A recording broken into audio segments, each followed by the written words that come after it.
हाँ जी, नमस्कार। चलिए, कैसे हैं सब लोग? चलिए भाई, सभी साथी उम्मीद है हमारे अच्छे होंगे। तो हम बात कर रहे थे खिलजी वंश की, और काफ़ी कल हम इसके अन्य महत्वपूर्ण तथ्यों की बात कर रहे थे। शुरुआत कर दी थी हमने वहाँ पर, और थोड़ा कुछ अब हो जाता है कभी कभी कि क्लास हमारी जल्दी बंद करनी पड़ी। तो चलिए, एक दो डाउट जो हैं हमारे उनको पहले क्लियर करेंगे, फिर हम आगे बढ़ेंगे आज। और धीरे धीरे आज देखिए, आज हम क्या पढ़ने वाले हैं। आज इसकी जो सैन्य व्यवस्था थी, इससे एक दो क्वेश्चन पूछे जा सकते हैं नॉर्मली। और उसके बाद इसकी जो बाजार प्रणाली थी, बाजार नियंत्रक प्रणाली, इसकी आर्थिक सुधार नीति जो थी, उस पर प्रॉपर बात करने वाले हैं। इन दो टॉपिक को आज पूरा क्लियर करेंगे। बेशक टाइम थोड़ा ज़्यादा लग जाए, नेट की प्रॉब्लम थोड़ा कम हो चुकी है, तो इसलिए थोड़ा अब मज़ा आने वाला है ना। तो चलिए शुरुआत करते हैं। बात करते हैं किसकी, खिलजी वंश की बात कर रहे थे। और इसमें हमें बात करनी है इसकी जो महत्वपूर्ण तथ्य थे, इसके जो क्वेश्चन बनते हैं उस पर। हमने आक्रमण वगैरह की इसकी बात कर ली थी। और एक हमारी बहन का जो है कमेंट आया था कि आपने 1281 लिखा है, उसमें 1291 बोल रहे हैं। तो सबसे पहले उसकी बात करेंगे। तो देखिए, 1291 में जलालुद्दीन फिरोज खिलजी शासक बनता है कब? 1290 ईस्वी में। उसके बाद 91 की बात हम करें, ये 91 लिखा हुआ है, झाइन का युद्ध, याद रखिएगा क्या है ये, झाइन का युद्ध हुआ था 1291, इसलिए हमने इसका नाम लिया था। जलालुद्दीन फिरोज खिलजी वर्सेस हम्मीर देव के मध्य हुआ था, ठीक है। जलालुद्दीन फिरोज खिलजी इसमें पराजित होता है, ठीक है। ये कंसेप्ट दूर हुआ ना, ये कन्फ्यूजन दूर हुई ना, ये 1291 होगा। क्यों 1291 नाम लिया था हमने, ये भी आपको बता दिया। तो चलिए फिर अब आगे बात करते हैं। ये तो ख़त्म हुआ।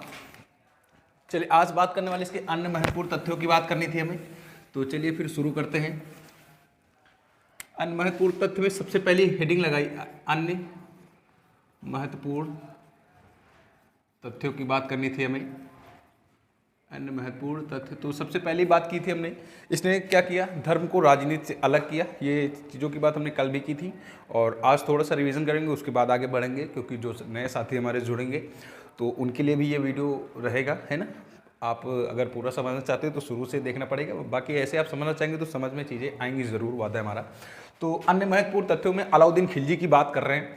अलाउद्दीन खिलजी प्रथम ऐसा सुल्तान था जिसने राजनीति को धर्म से अलग किया, ठीक है। राजनीति को धर्म से अलग करने का मतलब ये था, जो उलेमा वर्ग था और जो उसमें मौला काजी वगैरह ये सब जो लोग आते थे, इनको जो है राजनीति से दूर रखा।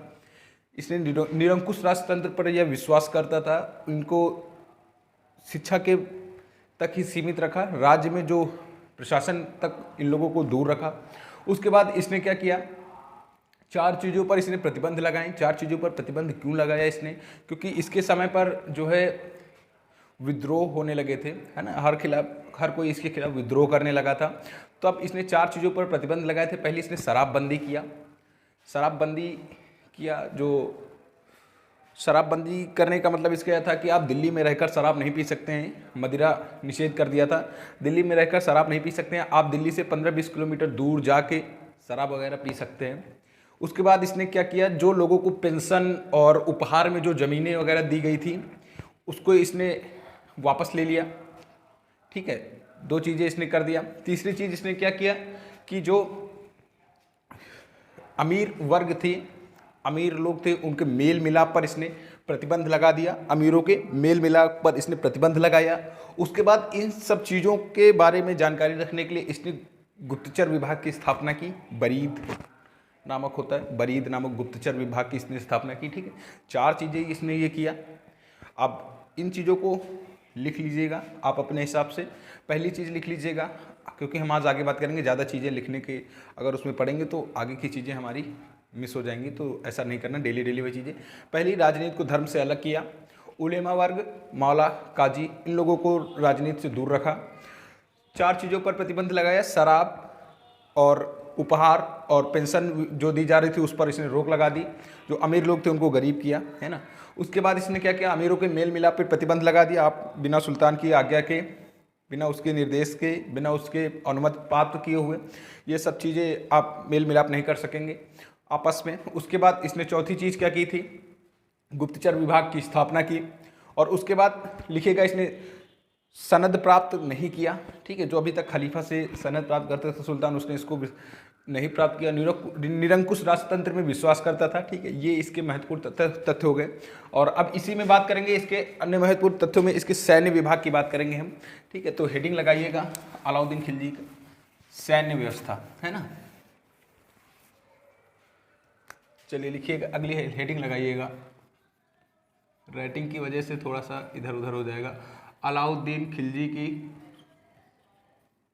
सैन्य व्यवस्था। अलाउद्दीन खिलजी की सैन्य व्यवस्था पे बात करने वाले हैं आज हम। एक मिनट जरा रुकिएगा, बहुत ज़्यादा गर्मी है।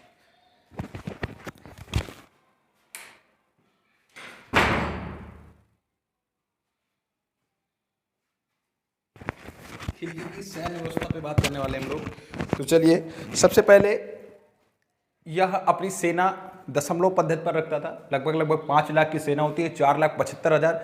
फरिश्ता एक इतिहासकार होता है, फरिश्ता के अनुसार इसके पास सेना थी 4,75,000 की इसके पास सेना थी।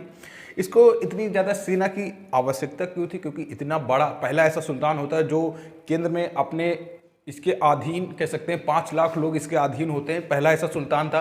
5 लाख की सेना रखता है, 4,75,000 पर दशमलव पद्धति में सेना रखता है फरिश्ता के अनुसार। अगर पूछा जाता है फरिश्ता के अनुसार अलाउद्दीन खिलजी की सेना कितनी थी, लगभग तो 4,75,000 टिक करिएगा। ठीक है, 4,75,000 की सेना थी। और पहला ऐसा सुल्तान था जिसने अस्थाई सेना रखी। अस्थाई सेना थी इसकी 4,75,000 की। पहला ऐसा सुल्तान जिसने अस्थाई सेना रखी। अस्थाई सेना को इसने नगद वेतन दिया। इतनी बड़ी सेना रखना, एक मत होके रहना, काफ़ी चीज़ें होती हैं। तो एक मत होके इसने सेना को क्या किया, नगद वेतन देना प्रारंभ किया। अस्थाई सेना रखी। अस्थाई सेना की इसको हस्न ए मर्तरब कहा गया है। अस्थाई सेना को इसने हस्न ए मर्तरब कहा गया है। इसके दीवान ए आरिज नामक विभाग की स्थापना की। जो सैन्य विभाग था अलाउद्दीन खिलजी के वक्त पर, इसने दीवान ए आरिज नामक सैन्य विभाग का, जो सैन्य विभाग दीवान ए आरिज सैन्य विभाग था। और जो अधिकारी जो भर्ती करता था उसकी सेना में, उसको क्या कहते थे, आरिस ए मुमालिक। आरिस ए मुमालिक के पद पर जो भी अधिकारी रहता था, जैसे किसी पद का नाम दे दिया गया ना, पद का नाम समझ रहे हैं ना, मतलब आप जैसे एसडीएम, तो वो एक पद है, उस पद पे जो कार्यरत है। तो आरिस ए मुमालिक जो पद था वह सेना में सैनिकों की भर्ती करता था। उसके बाद इसने सेना का हुलिया, सेना में जो इतनी अधिक मात्रा में सेना रखने के कारण, अब जैसे मान लीजिए काफ़ी सारे सैनिक हैं। अभी तक क्या होता था कि ठीक है युद्ध होने वाला है, ये नीतियां हैं, चलिए आप सेना इकट्ठा करना शुरू कर दिया।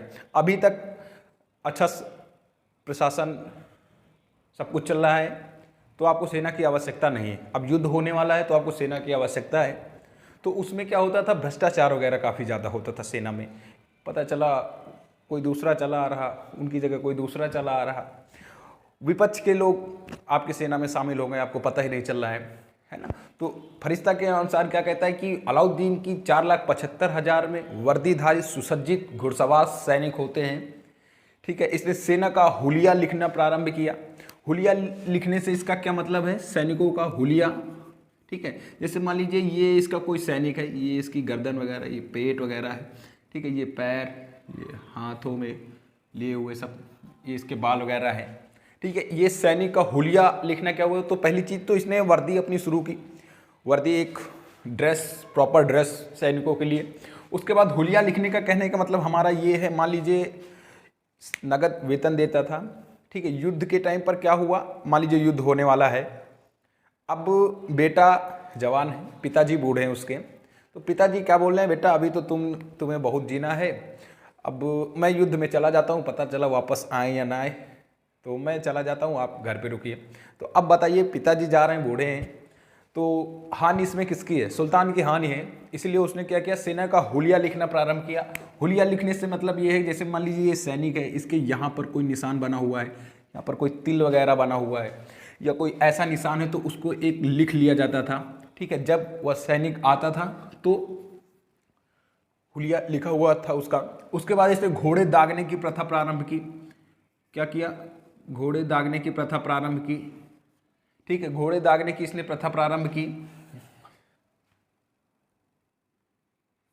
घोड़े दागने की प्रथा प्रारंभ की, एक इस तरीके का निशान कह सकते हैं इसने घोड़े के, एक क्योंकि इसके पास अच्छी नस्ल के घोड़े हुआ करते थे, कि पता चला एक सैनिक है, घोड़े कौन रखेगा, सैनिक ही रखेंगे ना, और घोड़ा सैनिक लेके गया। और कल हमने इन सब की बात की थी कि एक अस्पा किसे कहते हैं, जो एक अस्पा जो सैनिक एक घोड़ा रखता है, दुई अस्पा जो सैनिक 2 घोड़े रखते हैं। घोड़ा दागने की प्रथा इसने क्यों प्रारंभ की, क्योंकि इसमें भी काफ़ी ज़्यादा भ्रष्टाचार था। अच्छा घोड़ा लेके चले जा रहे हैं और ख़राब घोड़ा छोड़ के चले जा रहे हैं। तो ये सब चीज़ें थी, तो इसने घोड़ा दागने की प्रथा प्रारंभ की।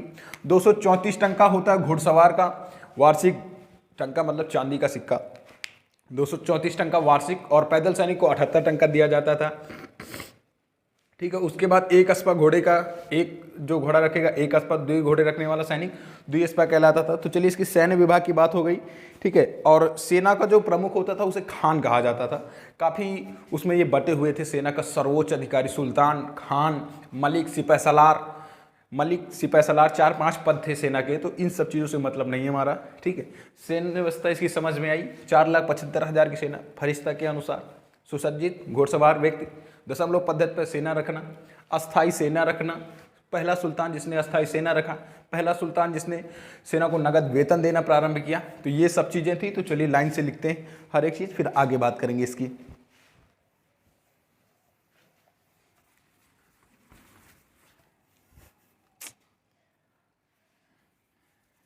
ठीक है, सैन्य व्यवस्था तो लिखिएगा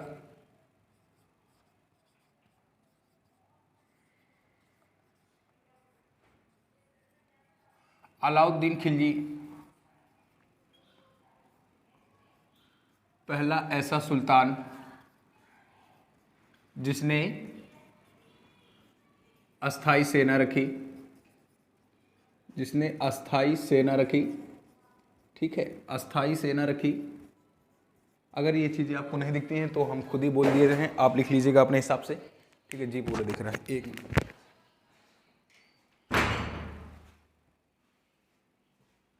अस्थाई सेना रखी। ठीक है, अगला लिखेगा फरिश्ता के अनुसार, इतिहासकार होते हैं, फरिश्ता के अनुसार क्या कहते हैं ये,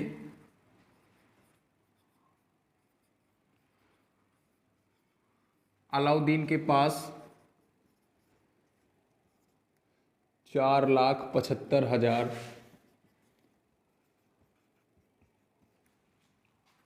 वर्दीधारी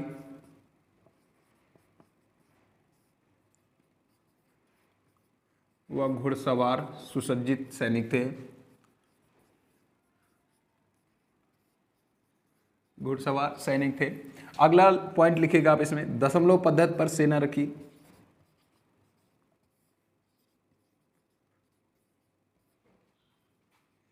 दशमलव पद्धति पर सेना रखी। ठीक है, सैनिक थे, लिख लीजिएगा ब्रैकेट में 5,00,000।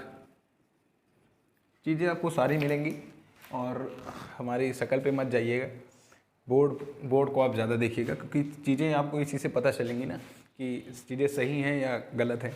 5,00,000 की सेना थी। ठीक है, लिखिएगा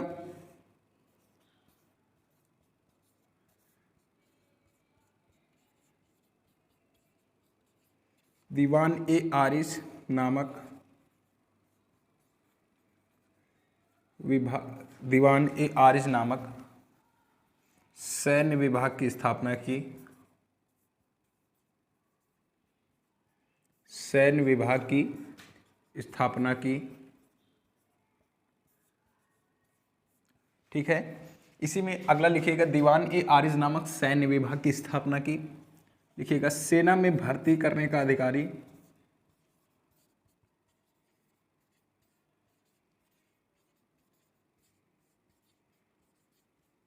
सेना में भर्ती करने वाला अधिकारी क्या कहलाता है, आरिज ए मुमालिक। आरिज ए मुमालिक। आरिज ए मुमालिक जो होता है सेना में भर्ती करने वाला अधिकारी, ये आरिज ए मुमालिक लिखा हुआ है, दिख नहीं रहा लेकिन फिर भी आप लिख लीजिएगा। सेना में भर्ती करने वाला अधिकारी आरिज ए मुमालिक कहलाता है। तो इन सब चीज़ों को आप जल्दी से नोट करिएगा, फिर आगे बढ़ते हैं, है ना, क्योंकि समय ज़्यादा है नहीं हमारे पास। एक मिनट रुकिए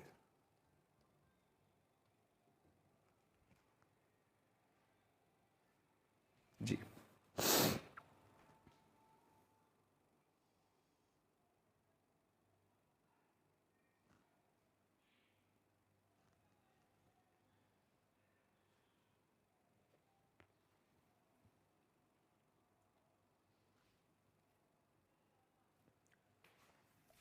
चलिए लिखिएगा आगे।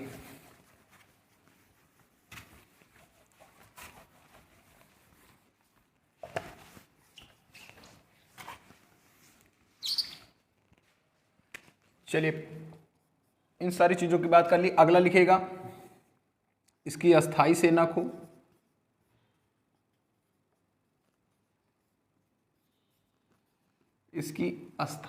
को क्या कहा गया है? हस्न ए मर्तरब।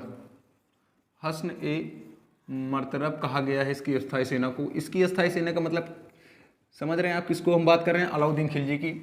अगला पॉइंट लिखिएगा सेना को नगद वेतन देने वाला प्रथम सुल्तान। प्रथम सुल्तान कौन होता है? अलाउद्दीन खिलजी।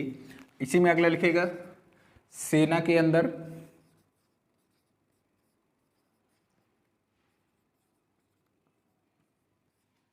भ्रष्टाचार रोकने के लिए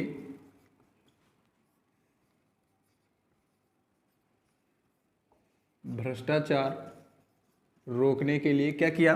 इसने सेना का हुलिया लिखना प्रारंभ किया। भ्रष्टाचार रोकने के लिए सेना का हुलिया लिखना व घोड़े दागने की प्रथा प्रारंभ की। घोड़े दागने की प्रथा शुरू की। ऐसा करने वाला भी प्रथम सुल्तान होता है। आप अपने हिसाब से लिखिएगा, सारी चीज़ें बोर्ड पे नहीं लिखी जाती हैं, जो कुछ भी बोला जाता है उस पर भी आपका ध्यान होना चाहिए, ठीक है। हुलिया लिखना प्रारंभ किया। हुलिया लिखने से आपको समझ में आया ना, चीज़ें हमने आपको बताई हैं। घोड़े दागने की प्रथा का मतलब एक निशान कुछ ऐसा करके घोड़ों पर बना देना कि हाँ ये किसका घोड़ा है? अलाउद्दीन खिलजी का घोड़ा है ना। और उसके बाद इसको इतनी बड़ी सेना की ज़रूरत क्यों थी, इन सब की बात भी हमने की, क्योंकि पूरे भारत में लगभग ये विजय प्राप्त करना चाहता था, है ना। और उसी के कारण इसको इतनी ज़्यादा सेना की ज़रूरत थी, इतने ज़्यादा इसने अभियान किए, एक साथ इसने पूरे भारत पर अभियान किए, इसी कारण इसको इतनी ज़्यादा सेना की आवश्यकता थी, ठीक है। घोड़े दागने की प्रथा शुरू की। एक घुड़सवार सैनिक को कितने टंका दिया जाता था, तो इसकी भी बात हम कर लेते हैं, है ना। कोई भी चीज़ बाहर नहीं जानी चाहिए। तो चलिए लिखिएगा घुड़सवार को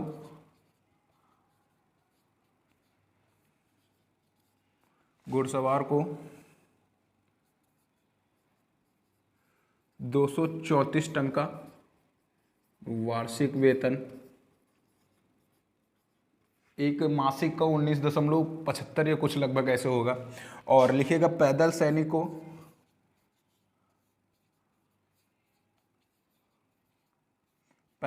को कितना? 78 टंका। पैदल सैनिक को 78 टंका। चलिए इसको भी जल्दी से लिखिएगा, फिर ये खत्म होगा।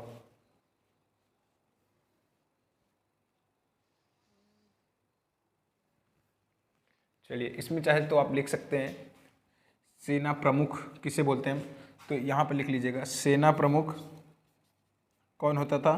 तो सेना प्रमुख सुल्तान। सेना प्रमुख किसको बोलेंगे? सेना प्रमुख खान, और सेना का जो सर्वोच्च अधिकारी होता है उसे हम खान बोलते हैं। तो चलिए ये सब चीज़ें कर लीजिएगा, फिर हम बात करते हैं इसकी अगले उसकी जो इम्पोर्टेंट है हमारा अलाउद्दीन खिलजी की बाजार नियंत्रक प्रणाली, उसकी बात करेंगे। चलिए चीज़ें दिख रही हैं ना।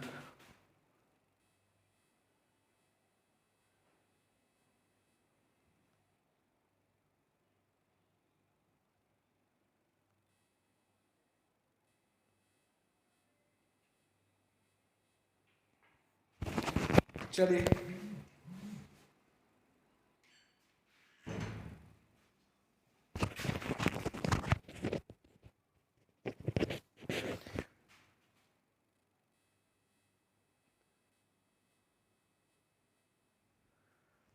चलिए हो गई सारी चीज़ें। चलिए अब इसकी बात करते हैं बाजार नियंत्रण प्रणाली की। अलाउद्दीन खिलजी की सैन्य व्यवस्था आपको समझ में आई। सैन्य व्यवस्था से कोई क्वेश्चन बाहर नहीं जाना चाहिए। अगर इसमें भी आपका भी डाउट है तो वो भी बताइएगा, फिर और अंदर चलेंगे इसमें ना। ये सारी चीज़ें ज़्यादा अगर आप किसी बड़ी परीक्षा की तैयारी कर रहे हैं फिर तो ज़्यादा डीप जाने की आवश्यकता है ना, कि किसके अनुसार। उसमें सबसे ज़्यादा मत यही पूछा जाता है कि किसके अनुसार क्या कौन सी चीज़ें हैं, है ना। जैसे बर्नी के शानदार कथन आते हैं काफ़ी ज़्यादा, तो बर्नी का हर एक चीज़ पे कथन है। इब्न बतूता के काफ़ी सारे कथन हैं, बहुत सारे वैज्ञानिक हैं, बीपी सक्सेना वगैरह जी के, है ना। तो इन सब चीज़ों के बारे में ज़्यादा अंदर जाने की ज़रूरत नहीं है हमें। और अलाउद्दीन खिलजी का अब अगला लिखिएगा, अलाउद्दीन खिलजी की आर्थिक सुधार नीति, आर्थिक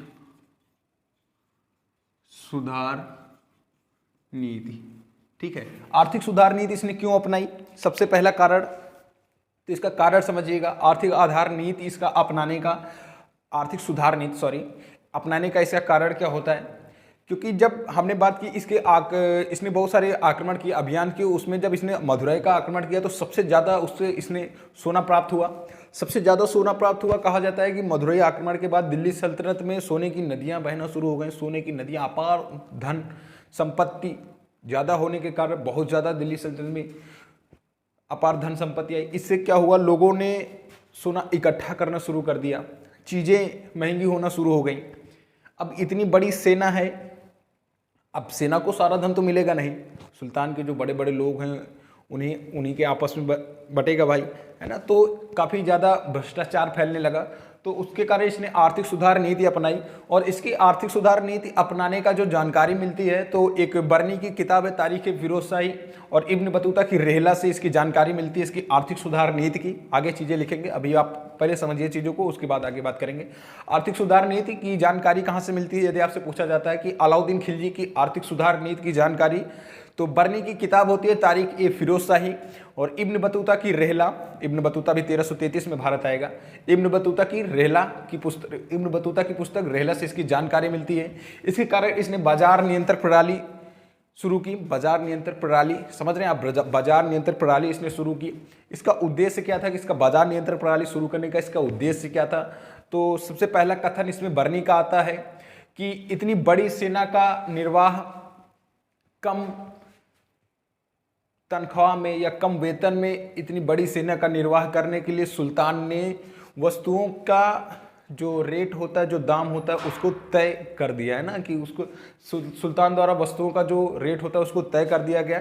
यही होता है बाजार नियंत्रण प्रणाली। क्या कहा गया कि इतनी बड़ी सेना का कम दाम में, कम वेतन में निर्वाह करने के लिए सुल्तान द्वारा सेना को जो वस्तुओं का दाम होता है उसको तय कर दिया गया। और उसके बाद इसका उद्देश्य बाजार नियंत्रण प्रणाली का यही होता है। इसके तहत इसने 4 प्रकार के बाजार स्थापित किए। पहला बाजार इसका होता है गल्ला ए मंडी। पहला बाजार क्या होता है, गल्ला ए मंडी, जिसमें सबसे ज़्यादा सफल बाजार इसका होता है गल्ला ए मंडी। और इसका जो अनाज का भंडार का बाजार होता है, अनाज वगैरह का अनाज इकट्ठा किया जाता है, इसमें गल्ला ए मंडी बाजार पहला होता है। और उसके बाद और एक कथन हम भूल गए यहाँ पर, वो बताना चाहिए था हमें लेकिन नहीं बता पाए, लेकिन लिख लीजिएगा फिर भी। मोरलैंड एक इतिहासकार होते हैं, उन्होंने इसको, मोरलैंड ने कहा कि अलाउद्दीन खिलजी की जो सेनापति थी काफ़ी ज़्यादा धन था, इस कारण इसको बाजार नियंत्रण प्रणाली स्थापित करना पड़ा, क्योंकि अगर ये लगातार धन बांटता, अपनी सेना को वेतन देता, तो 5 वर्षों में इसका वेतन पूरा समाप्त हो जाता। इसका जो सरकारी गोदाम वगैरह भरे हुए थे खाली हो जाते हैं। इसी कारण इसने बाजार नियंत्रण प्रणाली शुरू की। उद्देश्य की बात कर रहे हैं हमने इसके, क्योंकि क्यों उद्देश्य शुरू किया, तो उद्देश्य में बर्नी का कथन याद रखिएगा उद्देश्य का। और उसके बाद अगर बात करते हैं इसकी, तो पहला बाजार होता है गल्ला ए मंडी, जिसका प्रमुख होता है कौन, सहना ए मंडी उसका प्रमुख होता है, अध्यक्ष कह सकते हैं, बाजार अध्यक्ष सहना ए मंडी। और पहला सहना होता है मलिक काबुल खान एक गनी, इसका पूरा नाम है, लेकिन मलिक काबुल याद रखिएगा। सबसे सफल बाजार होता है। और सहना ए मंडी बाजार अध्यक्ष होता है। बाजार अध्यक्ष का मतलब सहना ए मंडी में जो भी अधिकारी अनाज खरीदेंगे, जो अधिकारी उसमें अपना पंजीकरण करवाएंगे, वही अनाज को खरीद सकेंगे, बेच सकेंगे। और अनाज ये नहीं है कि आप अपने हिसाब से रेट तय करेंगे, किसानों से अपने हिसाब से लेंगे, ऐसा कुछ नहीं है। आप जो सुल्तान होगा वह तय करेगा कि आपको किस दाम में अनाज को लेना है, किस दाम में अनाज को बेचना है, क्योंकि कोई उसकी इतनी बड़ी सैनिक या जो मध्य वर्ग था उसको कोई दिक्कत ना हो। और सैनिक व्यापारियों के लिए विशेष निर्देश था कि आप अनाज का भंडारण नहीं करेंगे, कि अभी अनाज का भंडारण नहीं करेंगे। मान लीजिए अभी ज़्यादा गेहूं की फसल तुरंत हुई है, तो आपने क्या किया कि 20 रुपये में गेहूं लेके रख लिया, ठीक है, अपने पास भंडारण कर लिया। व्यापारी लोग यही करते हैं, अभी तो यही होता है, 20 रुपये में गेहूं का भंडारण कर लिया। उसके बाद अब क्या हुआ, अब आ गई किसकी, धान की फसल, गेहूं की हुई कमी, तो इन्होंने क्या किया, अपना गेहूं मार्केट में उतारा, लो भैया 25 रुपये किलो, है ना। तो अब आप लेंगे ज़रूर, और किसान से आपने लिया 20 में और उसी को आप वापस कर रहे हैं 25 में। तो इन सब चीज़ों को दबाने के लिए अलाउद्दीन खिलजी ने इन सब का नाश किया, कैसे नष्ट कर दिया, है ना। इसीलिए इसने बाजार नियंत्रण प्रणाली शुरू की। तो इसमें अनाज का जो इसका बाजार था, दाम तय हुए थे, भंडारण कोई नहीं करेगा, सहना ए मंडी इसका प्रमुख होगा। और उसके बाद इसमें इसने उपज का, किसान की जो उपज का इसमें 50% इसने कर लगाया, मतलब इसने टैक्स वसूला एक तरीके से कह सकते हैं। तो ये सारी चीज़ें थी, समझ में आई। तो चलिए पहला बाजार लिखिएगा इसका। उसके बाद सराय ए अदल, न्याय का स्थान होता है, न्याय का बाजार कहा जाता है, कपड़े का बाजार होता है। तो उन सारी चीज़ों की बात अभी आगे करेंगे। तो एक बाजार कंप्लीट हुआ, तो इसको आप लिखिएगा, है ना। पहला बाजार क्या था इसका, आर्थिक सुधार नीति। तो लिखिएगा, पहले लिखिएगा आर्थिक सुधार की जानकारी। आर्थिक सुधार की जानकारी कहाँ से मिलती है, तो लिखिएगा इसमें पहला मिलता है जानकारी इब्न बतूता।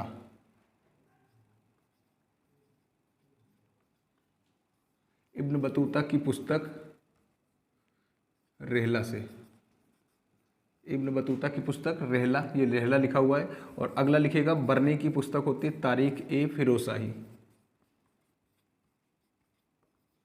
बर्नी की पुस्तक तारीख ए फिरोजशाही, तारीख ए फिरोजशाही, बर्नी की पुस्तक ये दिख रहा है ना जी।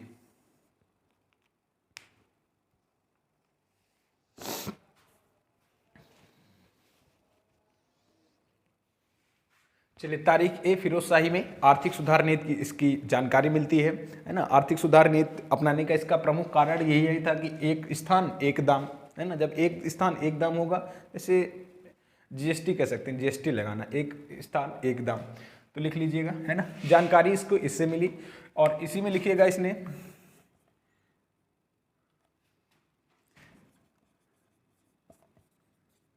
इसी के तहत इसने बाजार नियंत्रण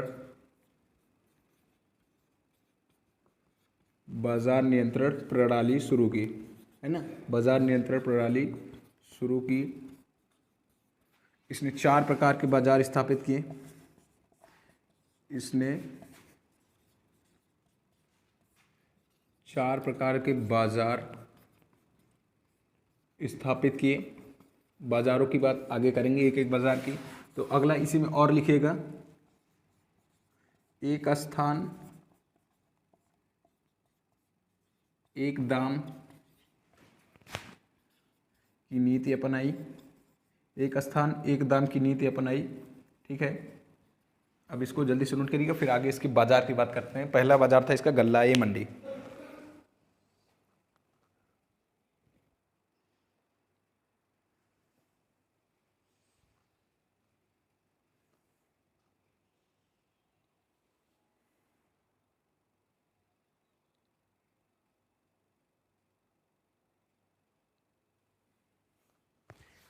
चलिए, उद्देश्य हम नहीं लिखा है इसका, आर्थिक सुधार नीति का उद्देश्य क्या होता है। तो उद्देश्य में आप बर्नी का कथन जरूर याद रखिएगा।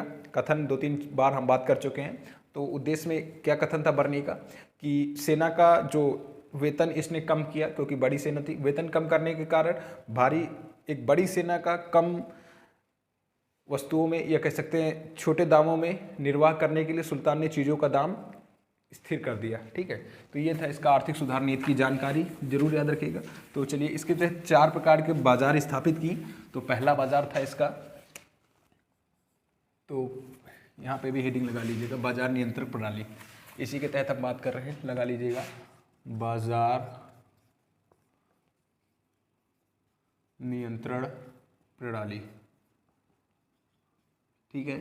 इसमें पहला बाजार तो कौन था गल्ला ए मंडी।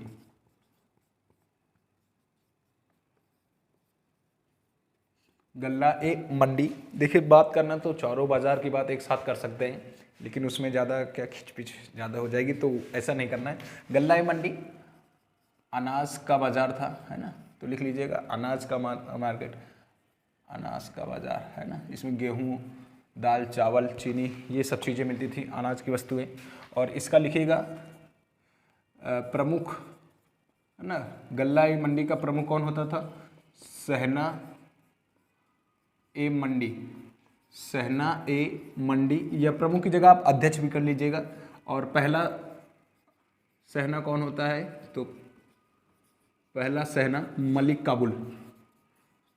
मलिक काबुल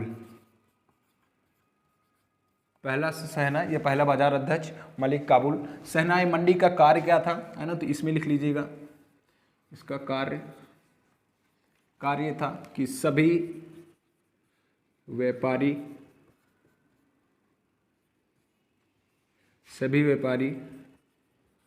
सहना ए मंडी में, लिखिएगा जल्दी से, सभी व्यापारी सहना ए मंडी में अपना पंजीकरण कराएंगे। ठीक है, अगला इसमें लिख लीजिएगा, अगला पॉइंट,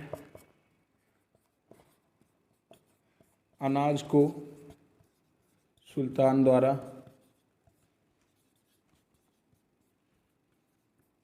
तय किए गए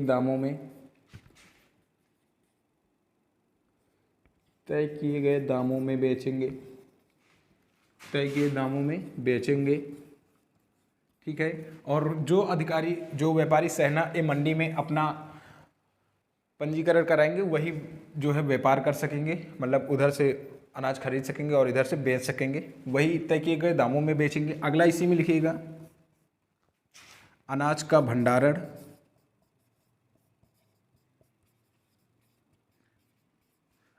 भंडारण कोई नहीं करेगा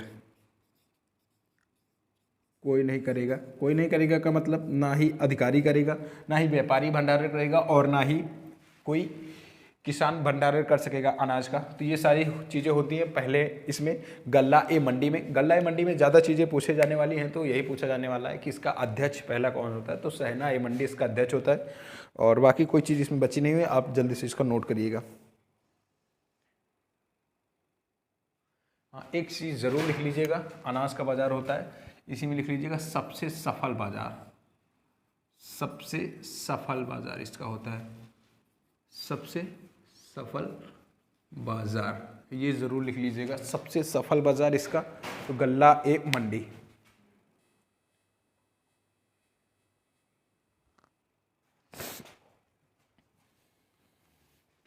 है ना, क्योंकि इसकी गल्ला ए मंडी का उद्देश्य क्या था? आपूर्ति, जो उसकी अनाज की आपूर्ति थी उसको पूर्ण सुलभ कराना था सबके लिए। तो ये समझ में आया ना, गल्ला ए मंडी। अब अगला लिखिएगा, कौन सा? सराय ए अदल। उसके बाद घोड़े व मवेशियों का बाजार होता है, और लास्ट में सामान्य बाजार होता है। तो अगली हेडिंग लगाइएगा, सराय ए अदल।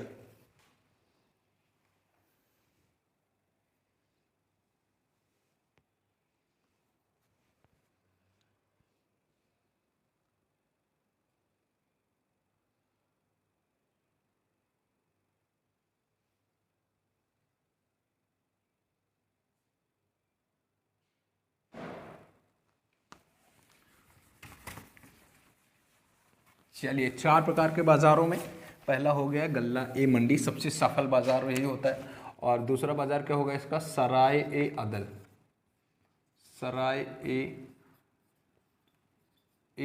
सबसे पहले इसको न्याय का स्थान भी कहा जाता है। न्याय का स्थान क्यों कहा जाता है? क्योंकि यह जो है कह सकते हैं सरकारी मान्यता प्राप्त, या सरकार के सहयोग या सुल्तान का सहयोग इसमें प्राप्त था, इसी कारण इसको क्या कहा गया? सरकारी सहायता प्राप्त बाजार था, इसी कारण इसे न्याय का स्थान कहा गया।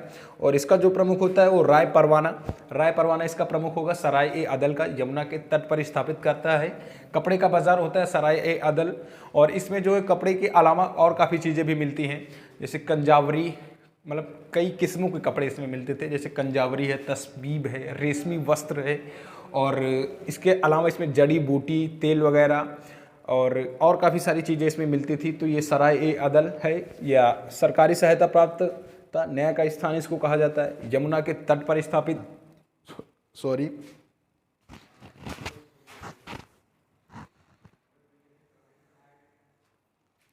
चलिए, न्याय का स्थान कहा जाता है। विदेशी वस्तुओं का इसमें आदान प्रदान होता है, और इसमें सबसे इम्पोर्टेंट चीज़ हमारी ये आएगी कि जो एक मुल्तान का रेशमी वस्त्र व्यापारी होता है, इसने विदेशी लोगों को अपने अपने मतलब दिल्ली में व्यापार करने के लिए बुलाया। अब आप किसी को व्यापार करने के लिए बुलाएंगे तो क्यों बुलाएंगे, उसको कोई ना कोई चीज़ फ़ायदा होगी तभी तो वो आएगा, ऐसे आएगा नहीं। तो इसने उसको क्या किया, 20 लाख टंके की सब्सिडी देता है मुल्तान के एक रेशमी वस्त्र व्यापारी को कि आप रेशमी वस्त्र महंगे दामों में नहीं बेचेंगे।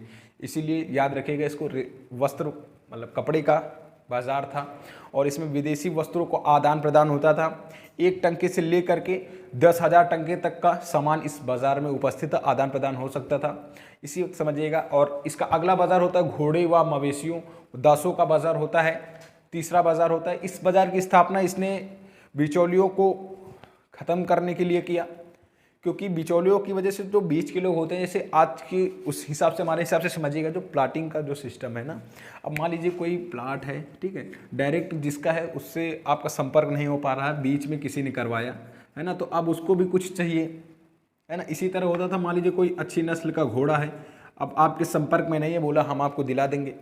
अब हमारी आपकी बात है और जो बेचने वाला है उसको कम दाम दिए जाएंगे और उससे ज़्यादा लेंगे। तो इन सब भ्रष्टाचारों को ख़त्म करने के लिए उसने घोड़े व मवेशियों का बाज़ार वह किया, वह उनके किस्म व उनकी कह सकते हैं कि उनके आकार शरीर के हिसाब से उनका दाम तय किया गया। लेकिन इसका यह बाज़ार सफल नहीं होता है, ठीक है, असफल बाज़ार था इसका, प्रयास किया था इसने लेकिन सफल नहीं हुआ। उसके बाद अंतिम बाज़ार होता है इसका सामान्य बाज़ार। सामान्य बाज़ार में क्या चीज़ें होती हैं, इसने बड़ी वस्तुओं का जैसे दाम तो इसने तय कर ही रखा था। सबसे ज़्यादा अगर पूछा जाए हमारे जीवन में इम्पोर्टेंट क्या है, तो अनाज सबसे ज़्यादा इम्पोर्टेंट रहता है ना, इतनी बड़ी सेना का निर्वाह करने के लिए। अब इतनी बड़ी सेना का अगर आप निर्वाह करेंगे तो उसके लिए सबसे ज़्यादा अनाज ही चाहिए। और उसके बाद इसका जो अंतिम बाज़ार था, सामान्य बाज़ार की स्थापना की थी इसने। और सामान्य बाज़ार में जैसे जूता चप्पल कंघी वगैरह मिठाई, बड़ी बड़ी चीज़ों का तो दाम इसने तय कर ही रखा था, छोटी चीज़ों का भी दाम तय करने की वजह से इसका जो सबसे मध्यम वर्ग होता है, सैनिकों का सबसे ज़्यादा इसमें प्रॉफिट होता है, सबसे ज़्यादा लाभ होता है। तो 4 प्रकार के बाज़ार हो गए इसके। तो आइए सारे बाज़ारों की बात कर लेते हैं, फिर इस आगे बढ़ेंगे इसमें, ठीक है। सराय ए अदल लिख लीजिएगा, इसी को हम क्या बोलते हैं, न्याय का स्थान। न्याय का स्थान भी बोला जाता है। न्याय का स्थान क्यों बोला जाता है, आगे बात करेंगे। इसका प्रमुख कौन होता था, तो लिख लीजिएगा राय परवाना। राय परवाना। देखिए अगर कोई चीज़ हमारे बोलने में मिस्टेक है, बोल सही रहे लिख गलत दिया तो आप अपने हिसाब से समझ लीजिएगा, राय परवाना लिख लीजिएगा। और अगला पॉइंट इसमें लिख लीजिएगा सरकारी सहायता प्राप्त। सरकारी सहायता प्राप्त बाजार था। सरकारी सहायता प्राप्त बाजार था, लिखिएगा इसमें एक टंके से लेकर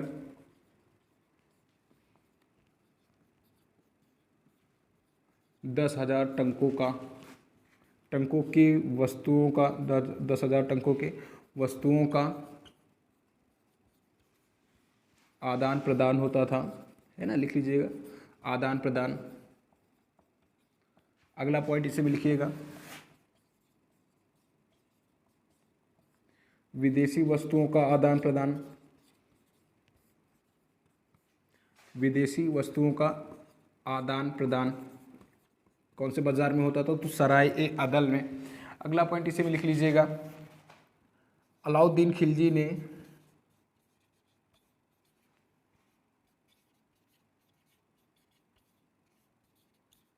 मुल्तान के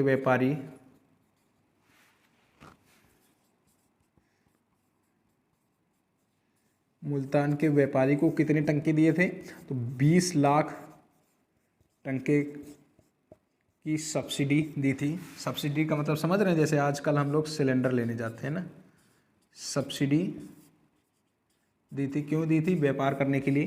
कि लिख लीजिएगा मुल्तान के रेशमी वस्त्र का व्यापारी होता है, तो यहाँ पर लिख लीजिएगा रेशमी वस्त्र व्यापारी को 20 लाख की सब्सिडी दी थी। रेशमी वस्त्रों को महंगे दामों पर ना बेचने के लिए, महंगे दामों पर ना बेचने के लिए। ठीक है, महंगे दामों पर ना बेचने के लिए नए का स्थान था, और लिख लीजिएगा इधर कपड़ा बाजार, नए का स्थान और कपड़ा बाजार।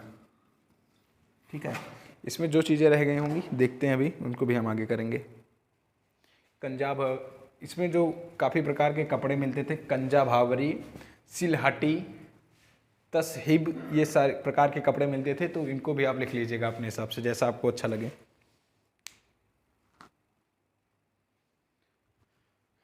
और इसमें ये भी लिख लीजिएगा, कपड़ों के अलावा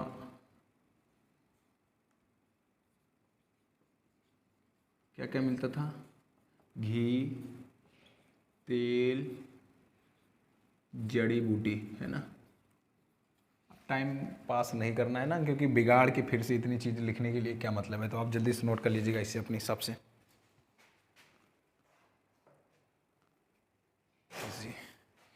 चलिए फिर इसका अंतिम बाज़ार, 2 बाज़ार और बचे हुए इसकी, उनकी भी बात करेंगे। और काफ़ी ज़्यादा समय हो गया है आज, और इसने काफ़ी सारे विभागों की भी स्थापना की थी। दीवान ए रियासत नए विभाग की, नवीन विभाग की स्थापना की थी, तो इनकी भी बात करेंगे आगे। लेकिन चलिए पहले इसको जल्दी से इस टॉपिक को ख़त्म करते हैं, है ना। बाज़ार नियंत्रण प्रणाली इसकी पूरी समाप्त करेंगे, चाहे आज 1 घंटे से ज़्यादा क्यों ना हो जाए। तीसरा बाज़ार क्या था इसका, घोड़े,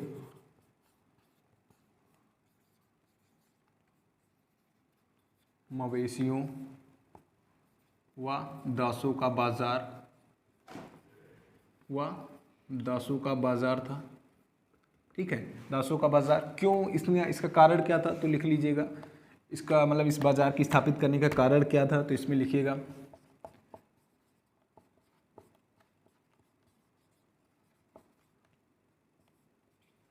बिचौलियों के महत्व को खत्म करना।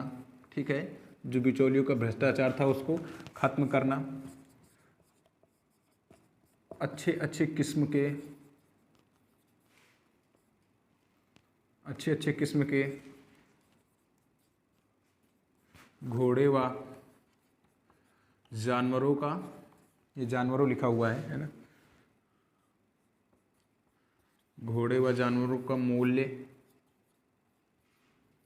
तय, सुल्तान द्वारा मूल्य तय किया गया था, है ना। उनको जो घोड़े व पशुओं को उनकी किस्म के आधार पर उनका रेट दिया जाता था, तो इसको आप लिख लीजिएगा अपने हिसाब से, ज़्यादा वो है ना। इनके क्योंकि बिचौलियों के कारण जो इनका मूल्य होता था उसमें काफ़ी ज़्यादा उतार चढ़ाव आया करता था, इसी कारण इसने इसका भी मूल्य तय किया गया था। क्योंकि जो मध्यम वर्ग के लोग हैं वो सब भी दास वगैरह, अपना पशु वगैरह ये सब चीज़ें ले सकें, इसी कारण इसने इन चीज़ों का महत्व कम किया। लिख लीजिएगा असफल बाजार था, है ना। यह बाजार कैसा था इसका, असफल बाजार था। 3-4 चीज़ें हैं इसमें, ज़्यादा इंपॉर्टेंट नहीं है, लिखिएगा, फिर आगे की बात करते हैं इसमें। ठीक है, ख़त्म हुआ।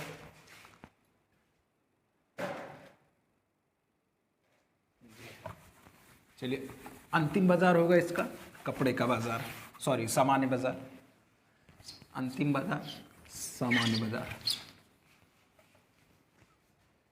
चौथा बाजार है इसका सामान्य बाजार, सामान्य बाजार, है ना। सामान्य बाजार की स्थापना क्यों की थी, क्योंकि इसमें लिखिएगा, पहला पॉइंट लिखिएगा, बड़ी बड़ी वस्तुओं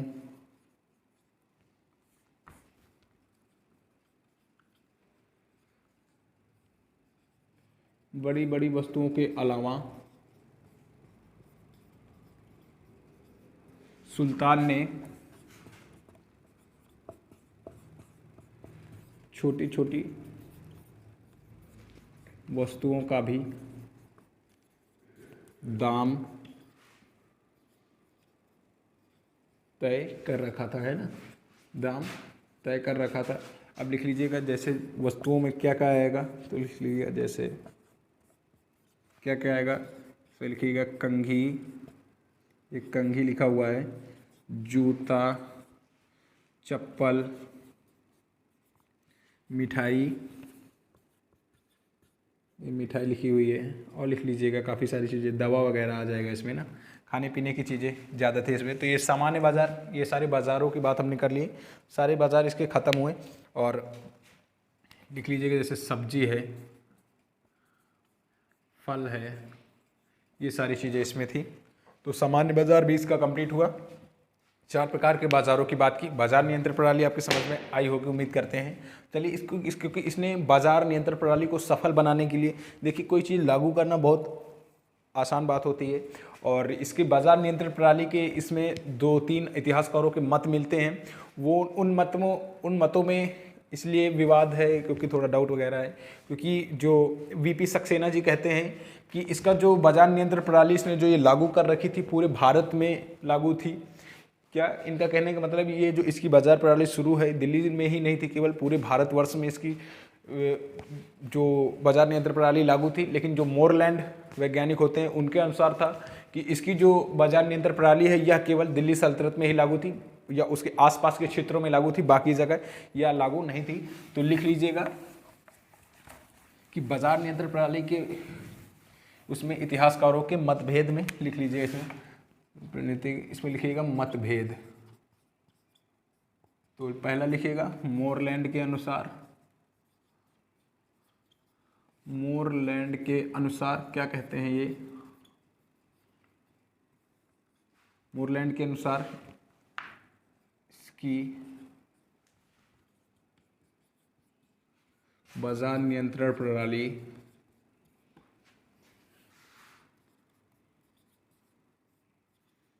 केवल दिल्ली व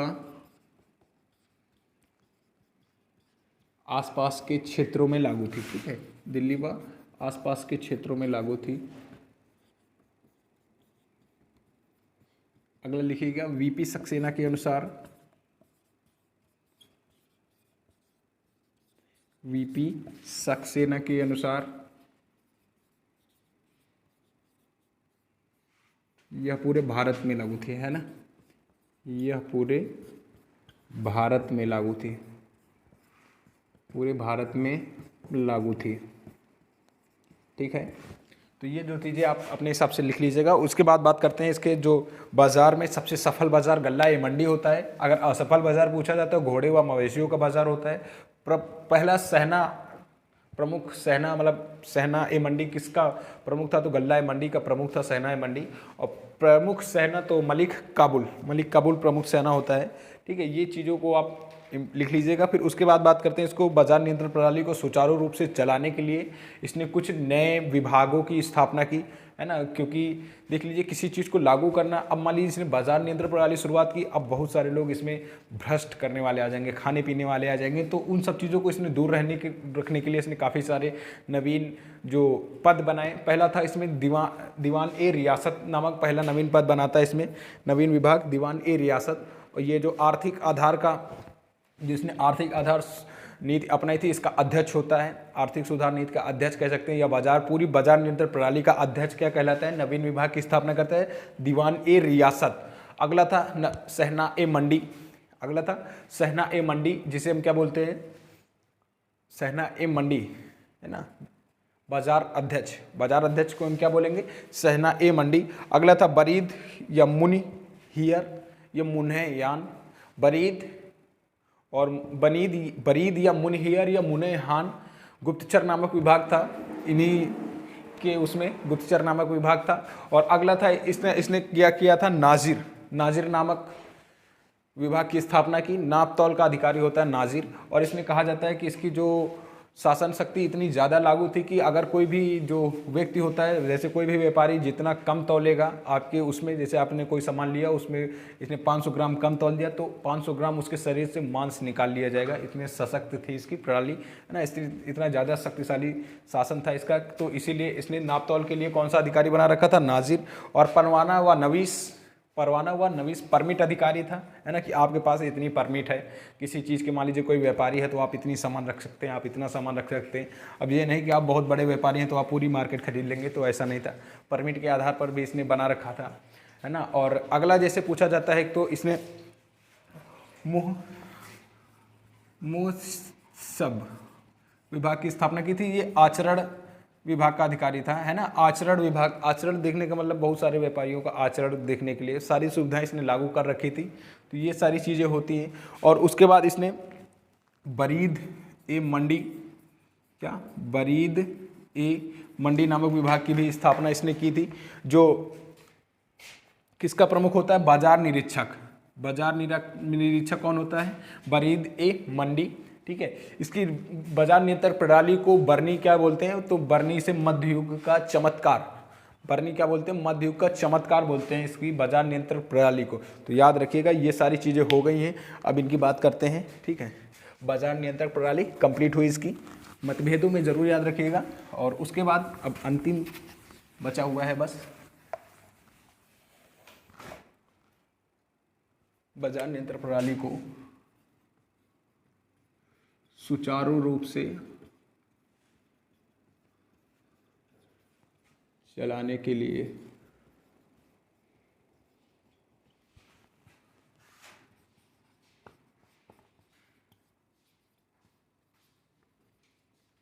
कुछ नए पद बनाए, है ना, नवीन विभागों की स्थापना की। तो पहला लिखिएगा नवीन विभाग दीवान ए रियासत, दीवान ए रियासत नामक विभाग की स्थापना की। दीवान ए रियासत, सॉरी दीवान ए रियासत नामक नवीन विभाग की स्थापना की। दीवान ए रियासत नामक नवीन विभाग की स्थापना की। और ये होता कौन है, तो याद रखिएगा आर्थिक जो सुधार नीति का अध्यक्ष होता है, तो आर्थिक अध्यक्ष लिख लीजिएगा इसमें। दीवान ए रियासत नामक विभाग में पहला 6 या 7 इसने विभाग बनाए थे। अगला लिखिएगा साइना ए मंडी, साइना ए मंडी, तो ये कौन था, बाजार अध्यक्ष। कौन होता है ये, बाजार अध्यक्ष साइना ए मंडी होता है। तीसरा लिख लीजिएगा वरीद, बरीद या मुन्हयान, है ना, बरीद या मुन्हयान, या लिख लीजिएगा मुनहियर, दोनों चीज़ें इसे बोलते हैं। तो गुप्तचर विभाग की स्थापना की थी। यह कौन सा विभाग था, गुप्तचर विभाग। और चौथा था इसका नाजिर, चौथा कौन था नाजिर, चौथा है ये नाजिर। तो नाप तौल का अधिकारी होता है, नाप तौल या माप तौल का अधिकारी नाजिर कहलाता है। माप तौल का अधिकारी क्या कहलाता है, नाजिर। ये नीचे वाला दिखेगा। पांचवा होता है परवाना, पांचवा कौन सा होता है, परवाना, परवाना नवीस, परवाना नवीस। तो यह लिख लीजिएगा परमिट अधिकारी। कौन सा अधिकारी, परमिट अधिकारी को क्या बोल देंगे हम, परवाना या नवीस, परमिट अधिकारी होता है। और मुहित्सब इधर लिखिएगा,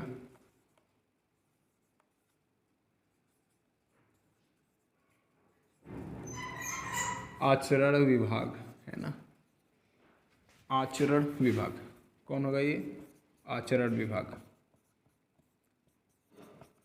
आचरण विभाग। चलिए फिर ये सारी चीज़ें आपको समझ में आनी चाहिए। बरीद ए मंडी की भी स्थापना की थी, इसमें लिख लीजिएगा बरीद ए मंडी, बरीद ए मंडी बाजार निरीक्षक होता है ये, बाजार निरीक्षक, बरीद ए मंडी जिसे बोलते हैं, क्या बोलते हैं इसे हम, बाजार ए निरीक्षक। चलिए ठीक है, फिर ये सारी चीज़ें कंप्लीट हुई हमारी। और इसकी बाजार नियंत्रण प्रणाली को इसके बाद जैसे हमने आपको बताया कि केवल सरकारी गोदामों में जो बाजार का कह सकते हैं अनाज का भंडारण किया जाएगा। क्यों किया जाएगा अनाज का भंडारण, इन सब चीज़ों की बात कल करेंगे, है ना, क्योंकि इसने राशनिंग प्रणाली शुरू किया था। राशनिंग प्रणाली शुरू करने वाला प्रथम सुल्तान होता है, अकाल के समय लोगों को राशन देना राशनिंग प्रणाली का जनक कहलाता है, पहला सुल्तान था जिसने इसकी शुरुआत की। और ये दीवान, ये जो विभाग की स्थापना की, इनको जरूर याद रखिएगा। सबसे पहले जैसे इसने किस नवीन विभाग की स्थापना की तो दीवान ए रियासत, आर्थिक अध्यक्ष होता है, जो आर्थिक सुधार नीति इसने अपनाई थी। उसके बाद यह समिति या सीमित नीति भी इसने अपनाई थी। उसमें ये क्या करता है कि जो किसानों का अनाज होता है उसको एक सीमित मात्रा में कि आप इतना उगाएंगे, ये सारी चीज़ों का ये तय कर देता है, लेकिन यह उसका सफल नहीं होता है। तो ज़्यादा पूछा नहीं जाएगा इससे। तो ये सारी चीज़ें हमने तैयार की, जितना समझ में आया वो सारी चीज़ें बोर्ड पे लिख चुके हैं। और एक ज़रूर मत लिख लीजिएगा, बर्नी का मत आता है इसमें कि मध्ययुग का चमत्कार कहते हैं बर्नी इसको, इसकी बाजार नियंत्रण प्रणाली को मध्ययुग का चमत्कार, क्योंकि यह इसकी सफल बहुत बड़ी नीति थी। तो चलिए ठीक है, उम्मीद है चीज़ें आपको समझ में आई होंगी। तो फिर क्लास को आज यहीं समाप्त करेंगे, कल मिलेंगे अपनी नई क्लास के साथ। कल पढ़ेंगे इसकी जो लगान कर व्यवस्था थी, इसने जो लगान लोगों से वसूला और जो कर व्यवस्था इसने लागू की थी, 2-3 प्रकार के नए नए कर लगाए थे, बहुत सारे कर इसने समाप्त भी किए थे। उसके बाद इसके निर्माण कार्यों की बात करेंगे। फिर अलाउद्दीन खिलजी जैसे ही समाप्त होता है उसके बाद छोटे छोटे शासक बचेंगे और फिर खिलजी वंश भी समाप्त हो जाएगा। फिर आ जाएंगे हम तुगलक वंश में। तो चलिए फिर आज की क्लास को ये समाप्त करेंगे, कल मिलेंगे अपनी नई क्लास के साथ। तब तक के लिए सभी को नमस्कार, प्रणाम है। लेकिन उससे पहले आप कोई भी संशय अगर आपका रह जाता है, कोई चीज़ नहीं समझ में आती है, तो कमेंट बॉक्स में डाल दीजिएगा। हम अगले दिन आके आपको वो सारी चीज़ें बता देंगे। और कोई दिक्कत है तो आप ज़रूर कमेंट बॉक्स में डालिएगा। 1-2 क्वेश्चन का जवाब भी दे दीजिएगा। पहला सहना किसे कौन था? पहला सहना किसे था? सबसे सफल बाजार इसका कौन सा था? असफल बाजार कौन सा था? उसके बाद इसके कितने सैनिक थे फरिश्ता के अनुसार, ठीक है। और घुड़सवार का वार्षिक वेतन कितना था, कितने टंका यह देता था, और काफ़ी चीज़ें जो आपको समझ में आए तो बताइएगा। चलिए फिर आज की क्लास को यहीं समाप्त करेंगे, कल मिलेंगे अपनी नई क्लास के साथ। तब तक के लिए सभी को जय हिंद, जय भारत।